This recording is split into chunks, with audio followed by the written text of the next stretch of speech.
శ్రీ షిరిడి సాయిబాబా జీవిత చరిత్రము 18వ అధ్యాయము. అది 1909 సంవత్సరం మే నెల.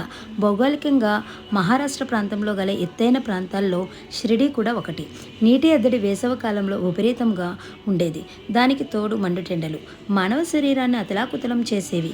రాత్రులందు గాలి స్తంభించినట్లుగా ఉండడం చేత ప్రజలంతా ఇళ్ల బయట బల్లలు వేసుకుని దుప్పట్లు పరుచుకుని నిద్రపోయేవారు. పగలు కాచిన ఎండ తీవ్రత, రాత్రులందు స్తంభించిన గాలితో అసౌకర్యంగా ఉన్న ప్రజలంతా ఉదయపు వేళలో చల్లగా సాగే పిల్లగాళ్ళు తాకిడికి ఆహ్లాదాన్ని అనుభవించేవారు. రాత్రంతా చికాకు పడిన తర్వాత శరీరానికి తగులుతున్న చల్లని చిరుగాలి దేవుడు వారి కోసం పంపిన దైవదూత వలె అనిపించేది. అమాయకులైన చిన్న బిడ్డలు తమ బోసి నోటిని తెరిచి నిశ్శబ్దంగా నవ్వుతూ పిలుస్తున్నట్లుగా ఉదయపు వాతావరణం ఆహ్వానిస్తున్నది. ఆ పిలుపునందుకున్నట్లుగా బాబా కూడా ఉదయం ద్వారకామాయి నుంచి బయలుదేరి లెండిబాగు వైపుగా వెళ్ళాడు. ఆయన వెనుక శ్యామ, తాత్య, బాలాజీ షింపే, బాగోజీ షిండే మొదలైన భక్తులు కూడా వెళ్ళిరి. రెండు మేకల కథ.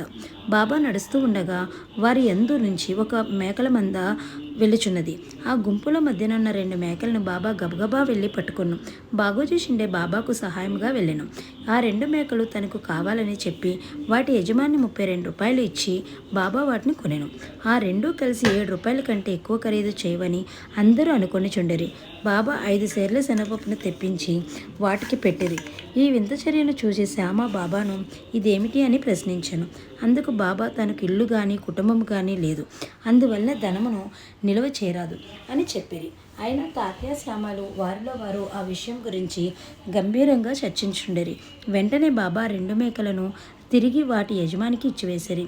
వాటి కథను ఈ ప్రకారంగా బాబా అక్కడి భక్తులందరికీ వివరించి చెప్పిరి. ఈ 2 మేకలు గత జన్మలో మానవులు కొంతకాలం నాతో కలిసి ఉన్నారు. వారు ఒకే తల్లికి పుట్టిన అన్నదమ్ములు. మొదట ప్రేమగానే ఉండేవారు. పెరిగి పెద్దవారవుతున్న కొద్దీ ఇద్దరికి విరోధం కలిగెను. చిన్నవాడు తన తెలివితేటలతో ఎక్కువ ధనం సంపాదించెను.